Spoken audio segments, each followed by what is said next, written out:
माननीय supreme court ने एक आदेश जारी किया है जिसके तहत भाजपा शासित प्रदेशों के मुख्यमंत्री अब से बुलडोजर एक्शन नहीं ले पाएंगे।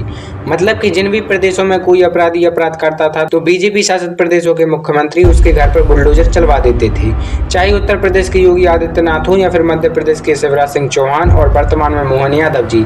इसके अलावा उत्तराखंड के सीएम हेमंत बिस्वा शर्मा ने भी बुलडोजर एक्शन लिया है।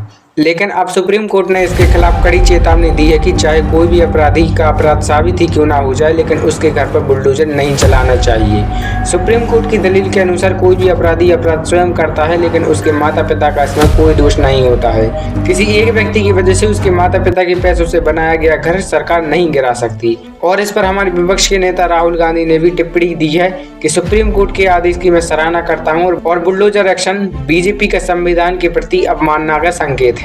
तो चलिए जानते हैं शुरू से शुरू की कहानी, क्या बुलडोजर एक्शन सही है या फिर नहीं, चलिए जानते हैं। सबसे पहले तो मैं आपको बता दूं कि बुलडोजर एक्शन के जनक श्री 101 उत्तर प्रदेश के सम्राट योगी आदित्यनाथ हैं। उत्तर प्रदेश में जब सीएम योगी आदित्यनाथ की सरकार नहीं आई थी तब आप लोग जानते ही हैं कि उत्तर प्रदेश में कितने क्राइम बढ़ रहे थे। लेकिन जब से सीएम योगी आदित्यनाथ की सरकार आई है और उन्होंने बुलडोजर एक्शन लिया है, तब से अपराधों की संख्या में निरंतर कमी आई है।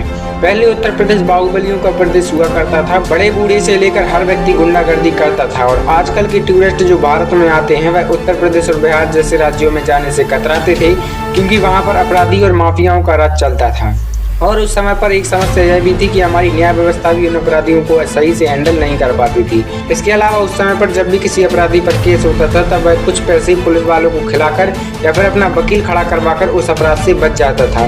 और हमारी पूज्य न्याय व्यवस्था के तहत चाहे कोई व्यक्ति रेपिस्ट हो या फिर मर्डरर हो, उसके खिलाफ कितने भी सबूत क्यों न मिल जाए, 7 से 8 वर्षों से पहले तो हमारी न्याय व्यवस्था उस व्यक्ति को सजा नहीं देती है। यह हमारी न्याय व्यवस्था की एक विशिष्ट विशेषता है।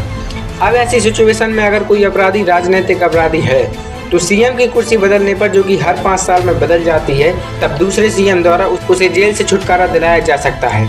अब हमारी न्याय व्यवस्था एक तरफ तो किसी अपराधी को पर्याप्त दंड देने में समय लगाती है और दूसरी ओर बुलडोजर एक्शन को भी एक समस्या के रूप में बताती है। माननीय सुप्रीम कोर्ट का कहना बस इतना है कि किसी भी अपराधी की सजा उसके माता पिता को नहीं देनी चाहिए।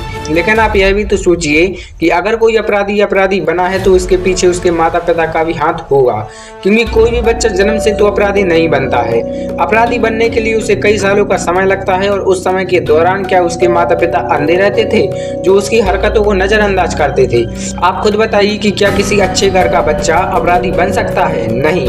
क्या कोई माता पिता जो अपने बच्चों को शुरू से अच्छे संस्कार देते हैं उनका बच्चा अपराधी बन सकता है? नहीं। शुरू से ही माता पिता अपने बच्चे को छूट देते हैं और वह धीरे धीरे अपराधों की दुनिया में आगे बढ़ता चला जाता है। इसमें सरासर माता पिताओं का भी दोष होता है जो वो सही से अपने बच्चे पर ध्यान नहीं देते हैं।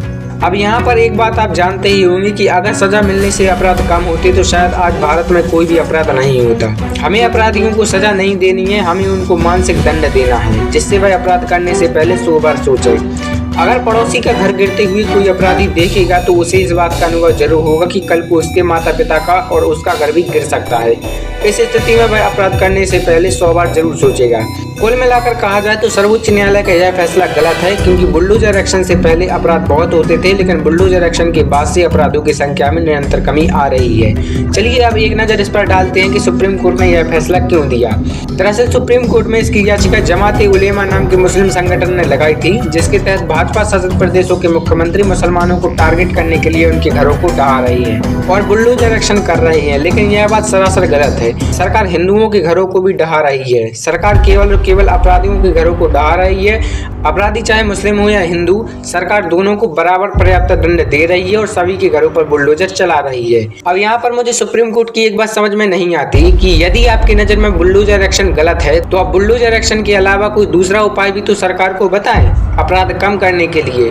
आपकी न्याय व्यवस्था 10-10, 15-15 साल लगा देती है किसी अपराधी को दंड देने के लिए। तब तक वह अपराधी खुला घूमता रहता है और आतंकवादियों से लेकर चोरों तक किसी को भी हमारा न्याय विधान समुचित दंड नहीं दे पाता है। बुलडोजर एक्शन एक वह वैक्सीन है जो अपराधियों को बढ़ने से रोकती है। जब से बुलडोजर एक्शन आया है, चाहे उत्तर प्रदेश हो या मध्य प्रदेश हो या फिर छत्तीसगढ़ हो, हर जगह शांति का आलम है। यहाँ पर आप एक बात जरूर सोच सकते हैं कि कोई भी अपराधी अगर अपराध करता है तो समाज में उसे घर में रहने का कोई अधिकार नहीं है। उसे यह बात हमेशा याद रहनी चाहिए कि उसने जो किया है उसे उसकी सजा मिल रही है। कुल मिलाकर कहा जाए तो सुप्रीम कोर्ट को स्वयं की न्याय व्यवस्था को बदलना चाहिए या फिर उसे तीव्र करना चाहिए, ना कि बुलडोजर एक्शन को खत्म करना चाहिए। बाकी इसमें आपकी क्या राय है, कमेंट में जरूर बताना। माननीय सुप्रीम कोर्ट ने एक आदेश जारी किया है जिसके तहत भाजपा